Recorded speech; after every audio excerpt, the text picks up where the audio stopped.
안녕하세요. 강릉게스트하우스 중앙점 사장 언니입니다. 사람을 상대로 장사하시는 분들은 다들 공감을 하실 테지만 사실 사람 상대하는 일이 제일 힘든 일이잖아요. 10년 동안 게스트하우스를 운영하면서 참 이런저런 게스트들을 만나왔어요. 특히 게스트하우스는 최소 하룻밤 이상 이렇게 머물다 가는 공간이고 여러 사람들이 같이 쓰는 공간이다 보니까 되게 사소한 부분에서 이 사람들이 어떻게 행동하는지 보게 되는 경우가 많거든요. 그래서 어떻게 받아들이실까 좀 조심스럽긴 하지만 좀 해보고 싶었던 얘기를 오늘 하려고요. 의외로 기본적인 예절을 모르는 사람들이 많더라고요. 이거는 나이랑은 상관이 없는 것 같아요. 저 사람은 왜 그렇게 행동을 하는 걸까 이해를 하려는 마음이 있으니까 이렇게 오랫동안 이 장사를 하고는 있지만요. 하지만 가끔 저보다 나이 많으신 분들의 엇나가는 행동을 볼 때는 나이를 어디로 먹은 거길래 저렇게 미성숙할까 싶을 때도 있고요. 저보다 어린 분들의 어떤 무리한 행동을 보게 되면 아유 저렇게 나이 먹으면 나중에 어디 가서 대접도 못 받을 텐데 이런 생각이 들 때도 있어요. 언젠가부터 몰라서 그럴 수 있겠다라는 생각이 들더라고요. 지적하고 싶어서가 아니라 이런 면을 배우거나 느낀 적이 없으니까 한 번은 얘기를 해줘야겠다 싶더라고요. 사실 성인이 되고 나면 이렇게 말해서 고쳐질 수 있는 어떤 그런 부분들도 그냥 넘어가는 경우가 많아요. 그런데 이런 부분에서 이렇게 실수를 하는 사람은 뒤집어 말하면 이런 부분에서 무시당할 수도 있는 거잖아요. 나쁜 마음도 아니고 단지 몰랐을 뿐인데 늦게라도 알게 돼서 어딜 가도 좀 귀한 대접받는 그런 사람이었으면 싶은 마음에 이런 얘기를 해봅니다. 지금부터 알면 되는 기본적인 예절 첫 번째는요. 먼저 물어보기예요. 제가 숙박업소를 하고 있지만 여기 1층 공간은 잠을 자는 곳이 아니고요. 집에서의 부엌, 거실 이런 개념이거든요. 돈을 내고 사용하는 곳이니까 맘대로 써도 되지 않아? 이런 마음으로 사용하시는 분들이 계신데요. 실제로 사용할 수 있다 하더라도 먼저 허락 여부를 물어보는 게 좋아요. 상대방의 호의를 끌어낼 수 있어요. 예를 들어 여러분이 이제 튀김을 사왔어요. 튀김을 사는데 크기가 너무 커서 잘라 먹었으면 좋겠어요. 여기 가위가 있겠지라는 생각을 하겠죠. 근데 그때 사장님 여기 가위 좀 쓸 수 있을까요? 라고 물어보는 거랑 부엌 찬장 다 열어보고 서랍 다 열어보고 뭐 이러는 거랑은 큰 차이가 있어요. 물어보면 금방 찾을 수 있는데 물어보지 않아서 시간이 걸리는 것도 문제지만 이 공간이 저한테는 제 집이거든요. 그러니까 같이 사용할 수 있는 공용 물건이면 사용하실 수 있게 안내를 해드리고 있지만 제 사적인 물건이 있기도 해요. 돈을 내고 사용하는 곳이니까 물건을 빌릴 권리가 있다라고 생각하실 수도 있지만 다른 사람의 공간에 왔을 때는 허락 없이 물건을 만지지 않는다 라는 원칙을 세워두는 게 중요해요. 나도 누구와 허락 없이 내 물건 만지는 건 싫잖아요. 역지사지의 마음을 적용해서 먼저 물어보는 게 그래서 필요합니다. 특히 다른 사람이랑 같이 사용하는 공간이면 더 주의를 해줘야 돼요. 내 물건이 아니면 다른 사람의 것이겠구나 이렇게 생각을 해야 하고 혹시 필요하면 저희한테 물어보셔야 되는데 가끔 이렇게 다른 사람 거를 아무렇지 않게 함부로 사용하시는 경우도 있거든요. 본인은 자기가 필요하니까 아무런 의식 없이 사용했겠지만 이게 나중에 싸움으로 번지기도 해요. 사실 이거는 잘잘못이 분명한 문제인데 뭐 어쩌라고 이런 식으로 나오면 진짜 난감하죠. 사장과 손님과의 관계가 아니어도 여기에서는 손님과 손님 간의 소통도 많은 편이니까 서로서로 물어보는 게 필요해요. 도미토리는 여러 사람이 같이 숙박을 하는 공간이잖아요. 내부에 있는 화장실에 남의 것인 것 같다라는 거는 쓰시면 안 돼요. 저희가 예약할 때도 객실에는 뭐가 있습니다. 이렇게 안내를 해드리고 있는데 누가 봐도 다른 사람의 물건인 것 같아. 내가 그게 필요해. 그러면 저희한테 물어보시거나 아니면 먼저 입실에 계시는 분한테 이거 써도 되나요? 이렇게 물어보시는 게 좋아요. 샴푸 한 번, 바디로션 한 번 이렇게 생각하실 수도 있지만 남의 물건을 함부로 사용하는 거는 그 양이 아무리 적어도 하면 안 되는 거예요. 물론 실수는 할 수도 있지만 다른 사람하고 같이 생활하는 공간에 먼저 물어보면 생기지 않을 문제죠. 사소하지만 먼저 물어보는 습관이 그래서 필요합니다. 두 번째로 얘기하는 기본 예절은 내가 사용한 공간과 물건을 깨끗이 해놓는다예요. 공공 화장실에 가면 그런 문구 보신 적 있죠? 아름다운 사람은 머문 자리도 아름답습니다. 로비에서 다 같이 정리할 때가 되면 이 사람의 평소 생활 습관을 알 수가 있어요. 예를 들어서 한 10명 정도가 로비에서 같이 모여서 먹고 얘기 나누고 이렇게 정리할 때가 되잖아요. 이때 지켜보면 정말 아무것도 하기 싫은 사람과 빨리 정리하고 올라가서 쉬고 싶은 사람 이렇게 딱 두 가지로 나뉘어요. 음식 먹고 이렇게 바로바로 치우는 게 기본 공원이긴 하지만 여긴 또 다른 사람이랑 같이 또 사용하는 공간이니까 더 빨리 치워야죠. 근데 그럴 때 생활 습관이나 생각의 차이가 딱 나오더라고요. 이거는 귀하게 자라서 모르는 거랑은 달라요. 내가 하는 행동이 남한테 피해를 줄 수도 있는 거고, 그리고 내가 하는 행동으로 상대방이 나에 대한 평가를 깎아먹기도 해요. 설거지를 할 때도 이 사람이 어떤 사람인지 보게 되는 경우가 있는데요. 유난히 느리고 서툰 사람이 있어요. 그런 사람들 보면 나이가 어리거나 아니면 살림이나 알바 경험이 없어서 그런 경우도 있어요.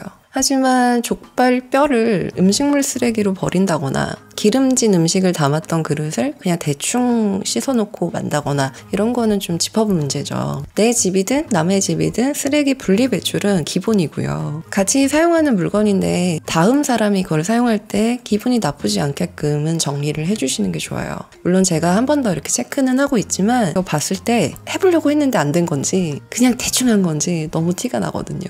그리고 다 같이 먹었던 자리를 정리할 때는 다 같이 정리를 해주는 게 중요해요. 아무리 뭐 설거지 당번을 뽑았더라도 먹은 자리는 같이 치워줘야죠. 정리하고 나서도 설거지하기 너무 많고 이 사람이 너무 힘들겠다 싶으면 뭐 소매 걷어붙이고 도와주는 것도 필요하고요. 설거지 그거 별일도 아닌데 꼭 나까지 해야 되나 하고 손해본다고 생각하는 사람이 있는가 하면 설거지 그거 별것도 아닌데 내가 빨리 도와서 빨리 끝내야지 라고 생각하는 사람들은 의외로 큰 차이가 있어요.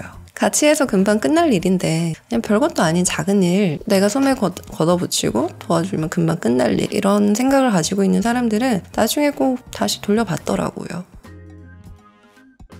이런 작은 일들 찾아보면 되게 많아요. 로비에 공용 화장실이 있는데 사용하고 나온 다음에 문을 안 닫고 오는 경우가 있어요. 여기서 음식도 먹고 하니까 아무래도 화장실 내부가 보이면 보기 안 좋죠. 화장실 이용하면서 문을 닫는 게 되게 기본적인 습관인데도 그게 안 되는 사람들이 있더라고요. 이제라도 알았으면 습관으로 들이면 된다고 이렇게 말씀을 드리는 거니까요. 이런 습관이 없었다면 한 번쯤 생각을 해보시는 게 필요해요. 로비에서 사용하는 공용 물건도 내가 썼으면 씻어서 제자리에 놓는 거 되게 기본적인 건데 그게 잘 안 되시는 분들이 있어요. 여기 내 자취방도 아니고 내가 그걸 필요해서 내 테이블에 계속 두고 있으면 다른 사람들은 그걸 사용을 할 수가 없어요. 그러니까 사용한 후에는 꼭 닦아서 제자리에 놓는 거, 이것도 습관입니다. 사소하지만 지켜지지 않는 기본 예절 세 번째는 인사하기예요. 식당에서 음식을 받았을 때도 잘 먹겠습니다, 감사합니다 이렇게 얘기를 하면 돈 받고 주는 사람도 기분이 좋아요. 이 사람 되게 예의 바른 사람인데 이런 호감도 들고요. 뭔가를 제공받았을 때 감사합니다 이렇게 인사하는 사람이 있는가 하면 너무 당연하게 생각하는 사람들도 있더라고요. 저희 집 같은 경우에는 아침 8시 반부터 9시 반까지 1층 로비에서 조식을 서비스로 드리고 있어요. 숙박비에 포함한 금액도 아니고 그냥 우리 게스트들 배 따숩게 여행 시작하시라고 좋은 마음으로 드리는 건데요. 잘 먹었습니다. 맛있어요. 이렇게 얘기하는 사람들 보면 보람을 느껴요. 이게 엎드려서 절받기로 인사받고 싶은 게 아니에요. 말 한마디일 뿐이지만 인사 하나로 서로 기분이 좋아지는 거, 그거를 얘기를 하고 싶은 거예요.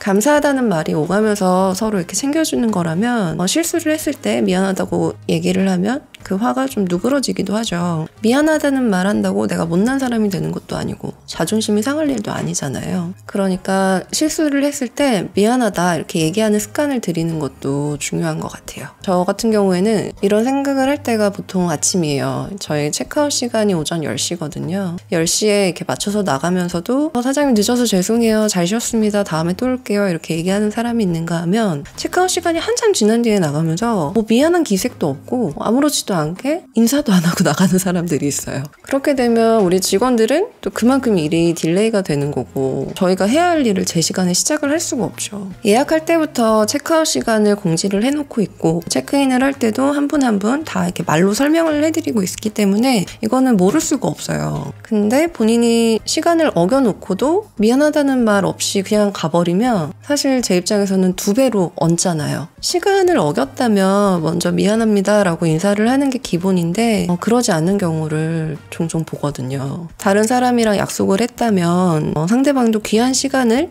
내준 거니까 그거에 대해서 서로 배려한다는 의미로 시간 약속은 지켜야죠. 친구와의 약속에서도 시간에 늦으면 미안해 라고 얘기하잖아요. 세상에 늦어도 괜찮은 사람은 아무도 없어요. 그냥 참고 마는 거지. 지금의 나에게 이 5분은 별 가치가 없는 시간일지라도 상대방의 이 5분은 되게 중요한 시간일 수도 있거든요. 그 차이를 내 기준으로 기준으로만 생각해서 쉽게 생각하지 말고 상대방에게 되게 귀한 시간일 수 있겠다라는 생각을 하고요. 만약에 늦게 되면 미안하다고 이렇게 인사를 해주는 게 중요해요. 이런저런 사람들을 보면서 이유가 뭘까 많이 생각을 했었어요. 나이가 어려서 그런가? 라고 하기에는 나이가 어린데 되게 예의 바르고 상대방 배려하고 하는 사람들도 보고요. 나이가 많아서 꼰대인 걸까? 이렇게 하다가도 되게 많으신 분인데 예의 바르시고 되게 배려심도 있고 되게 조심하는 분들도 있어요. 그러니까 이건 나이 문제가 아닌 거죠. 사실 기본 예절 같은 경우에는 어렸을 때 어떤 환경에서 어떻게 교육을 받았는지에 따라 습관이 되는 거거든요. 하지만 이미 성인이 됐잖아요. 내가 어떤 환경에서 어떻게 배웠는지를 지금 와서 바꿀 수는 없어요. 하지만 이제부터라도 내 행동이 지금 어떤지, 상대방을 배려하고 있는 행동인지 스스로 좀 돌아보고 의식하고 조심할 필요는 있어요. 10년 뒤, 20년 뒤에는 이게 하나씩 쌓여서 좀 더 나은 내가 될 수 있겠죠. 물론 저도 완벽한 사람은 아니기 때문에 내가 한 행동 모두가 다 옳았다고 생각은 전혀 하지 않아요. 하지만 적어도 내가 이 공간에서 이렇게 행동하는 게 옳은 걸까? 이렇게 생각하고 행동하려고는 해요. 적어도 어디 가서 진상이 되지 말자 이런 주의거든요. 내가 아무 생각 없이 하는 행동들이 혹여라도 상대방한테는 불쾌감을 주는 행동인가? 이렇게 스스로 돌아볼 필요는 있는 것 같아요. 뭐 잘난 척 하고 싶어서도 아니고요. 한 분 한 분 뭐 다 지적을 하고 싶고 이런 마음도 아니에요, 전혀. 그냥 조금만 더 배려하고 조심하면은 훨씬 더 좋은 시간을 보낼 수도 있다라는 얘기를 하고 싶어서 꺼낸 얘기였고요. 이제 또 꽃도 필 거고 봄이 오잖아요. 여행 오시는 분들은 꼭 강릉으로 와주시면 좋겠어요. 안녕.